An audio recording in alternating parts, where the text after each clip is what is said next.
Welcome back to the channel. दोस्तों, आज के वीडियो में हम लोग डिस्कस करेंगे इनकम टैक्स डिपार्टमेंट ने दो ITR के फॉर्म्स लॉन्च किए हैं, ITR 1 और ITR 4। अब दोनों फॉर्म को ब्रीफली स्टडी करके हम लोग देखेंगे कि कौन कौन से मेजर चेंजेस ITR 1 और ITR 4 में किए हैं और वो असेसमेंट ईयर 24-25 से डिफ़ॉल्ट ऑप्शन की तरह वो अप्लाई हो जाएंगे। तो दोस्तों, वीडियो को स्टार्ट करते हैं। अब हम डिस्कस करते हैं ITR 1 और ITR 4। पहले हम डिस्कस करते हैं ITR 1 के बारे में, जो कि ITR 1 के जो फॉर्म्स डिपार्टमेंट ने निकाले थे वो 22 दिसंबर 2023 को निकाले थे। तो फर्स्ट हम ITR 1 के बारे में डिस्कस करते हैं, जो कि सैलरी एम्प्लॉय भरते हैं। अब नीचे आते हैं, यहाँ पे आपको देखेगा A20 में क्या बोल रहा है, do you wish to exercise the option under section 115 BAC for opting out new tax regime. अगर आप ये डिफ़ॉल्ट ऑप्शन तो आपका ये नो रहेगा, यानी कि ये जो फॉर्म बनेगा आपका वो असेसमेंट 24-25 से आपका 115 BAC के हिसाब से बनेगा, यानी कि 7 लाख 7.5 लाख तक का आपका कोई टैक्स नहीं लगेगा। अगर आपको ये ऑप्शन पे ऑप्ट आउट करना है तो यहाँ पे आपको टिक करना पड़ेगा येस, और 31 जुलाई 2024 से पहले आपको ये ऑप्शन पे टिक करना पड़ेगा। और अगर ड्यू डेट के बाद करेंगे तो आपको ये फैसिलिटी नहीं मिलेगी। और क्या कर सकते हैं, सैलरी एम्प्लॉय क्या कर सकते हैं, अगर आप हर साल इस ऑप्शन को ऑप्ट आउट, ऑप्ट इन, ऑप्ट आउट कर सकते हैं आपकी सैलरी के अकॉर्डिंग। और आप पहले मैंने एक वीडियो बनाया लास्ट में कि भाई आपको सेक्शन 115 BAC के हिसाब से कैलकुलेशन बताइए, और ओल्ड रेजिम और न्यू रेजिम के हिसाब से मैंने आपको एक वीडियो के ज़रिए, अपने एक प्रैक्टिकल एग्जांपल के ज़रिए मैंने आपको बताया है कि ओल्ड और न्यू के हिसाब से कैलकुलेशन करके कि आपको कौन सा ऑप्शन बेहतर रहेगा। तो वो वीडियो का लिंक मैं डिस्क्रिप्शन में दे दूँगा, पहले आप वो वीडियो देखिए, फिर यहाँ पे एक अपना फॉर्म को देखिएगा कि भाई मेरे को जो ऑप्शन वो राइट को चूज़ करना चाहिए या नहीं करना चाहिए। तो एक तो ये मेजर चेंज ये है, अगर आपको ऑप्ट आउट करना है, ओल्ड रेजिम में जाना है तो इसको टिक करेंगे, और अगर डिफ़ॉल्ट रहेगा तो उस पर आपको कुछ चेंजेस नहीं करने हैं। अब नेक्स्ट चेंज जो आता है वो आता है आपका डिडक्शन पार्ट में। डिडक्शन पार्ट में एक नई डिडक्शन ऐड करी है 80CCH। 80CCH बोलता है कि जो इन्होंने अभी अग्निवीर की स्कीम लॉन्च करी थी और उसमें किसी ने कंट्रीब्यूट किया होगा तो उसको 80CCH में डिडक्शन मिल जाएगी। तो ये सेकंड मेजर चेंज जो है। और थर्ड हम बात करते हैं, थर्ड एक है आपके बैंक अकाउंट के इन्फॉर्मेशन। बैंक अकाउंट के इन्फॉर्मेशन में उन्होंने क्या बोला है कि आपको पहले तो क्या होता है, आपको टिक करना पड़ता था, अब आपको यहाँ पे ड्रॉप डाउन करके दिया जाएगा कि भाई आपको आपका कौन सा अकाउंट है, सेविंग है या फिर आपका क्या बोलते हैं करंट है। तो दोनों यहाँ पे आपका 3 चीज़ें यहाँ पे हो गई हैं। अब नेक्स्ट डिस्कस करेंगे ITR 4 के बारे में। अब दोस्तों, ITR 4 के बारे में हम लोग बात करते हैं, जो बिजनेस एंड प्रोफेशन वाले लोगों के लिए होता है। अब नीचे आते हैं, यहाँ पे आपको दिया जाएगा A23, जो बोलता है default option for section 115 BAC। अब यहाँ पे थोड़ा सा ट्रिकी इन्होंने कर दिया है, यहाँ पे मैं आपको पहले बता देता हूँ कि यहाँ बोला have you exercise the option under section, यानी कि यहाँ पे इसको मैं थोड़ा सा वो कर देता हूँ हाईलाइट, जिससे कि आपको भी समझ में आ जाए कि have you exercise the option of 115 BAC for opting out of the new tax regime. Default option तो नो रहेगा भाई आपका, अगर आपने कुछ भी चेंजेस नहीं करते तो आपका सेक्शन 115 BAC यानी कि न्यू टैक्स रेजिम के हिसाब से आपका फॉर्म तैयार हो जाएगा। अगर आप येस करते हैं तो येस करने के लिए आपको क्या है, ड्यू डेट से पहले फॉर्म 10IE भरना पड़ेगा। उसका एक्नॉलेजमेंट नंबर भी आपसे मांगा जाएगा कि आपने अगर येस किया है तो आपको एक्नॉलेजमेंट नंबर भी देना पड़ेगा यहाँ पे फॉर्म 10IE का। अगर आप ऑप्ट आउट करना चाहते हैं तो ड्यू डेट से पहले आपको ये ऑप्शन को एक्सरसाइज करना पड़ेगा। अगर नहीं करना चाहते तो नो रहने दीजिएगा।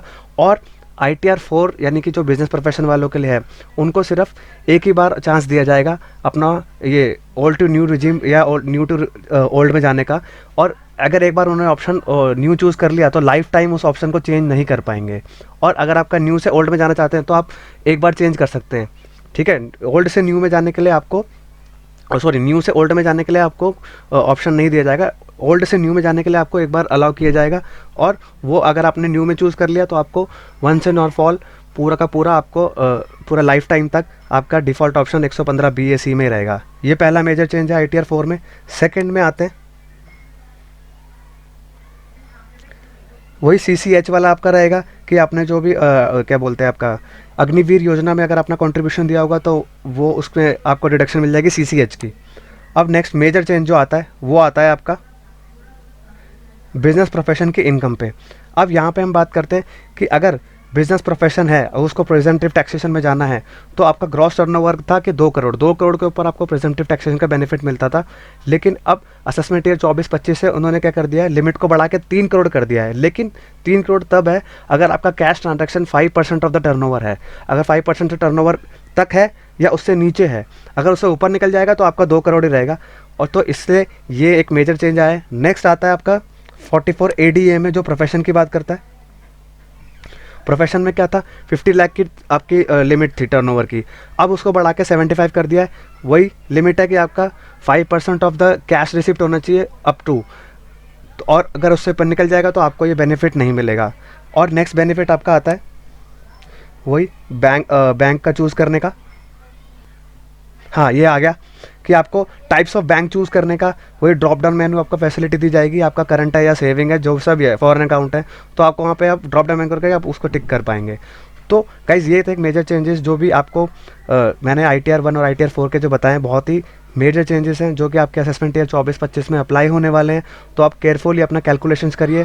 जो मैंने एक वीडियो लास्ट में बनाया है, मैं आपको कैलकुलेशन का तरीका बता दूंगा। बहुत सारे कैलकुलेटर्स अवेलेबल है। मैंने एक इनकम टैक्स में लॉगिन करके आपको पूरा का पूरा वो वीडियो बनाया, मैं डिस्क्रिप्शन में दे दूंगा, उसको देखिए, फिर अपना इनकम कैलकुलेट करिए, टैक्स कैलकुलेट करिए, और देखिए कि मुझे ओल्ड रिजीम में जाना है या न्यू रिजीम में जाना है। उसके अकॉर्डिंग अपना फॉर्म को चूज़ करिए, ऑप्शन चूज़ करिए।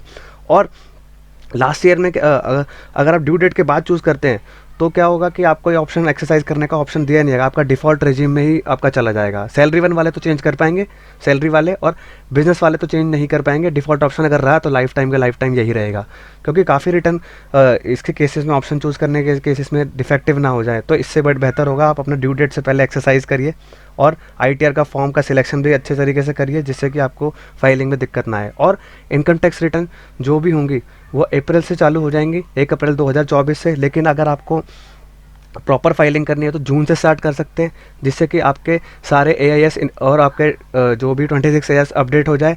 उन दोनों में कंपैरिजन करिए और सारी इनकम्स TDS वगैरह को अच्छे से क्लेम करिए। और जून से जुलाई के बीच में आपका एक आइडियल टाइम होता है इनकम टैक्स रिटर्न फाइल करने का, क्योंकि TDS की लास्ट डेट होती है 31 मई। 31 मई के बाद ही 4-5 दिन बाद वो रिफ्लेक्ट होना स्टार्ट होता है। तो इससे बेहतर होगा कि अपना ITR टाइमली भरे और अपना रिफंड जो भी है अपना ऑप्शन चूज़ करके आप अपना लाभ उठा सकते हैं।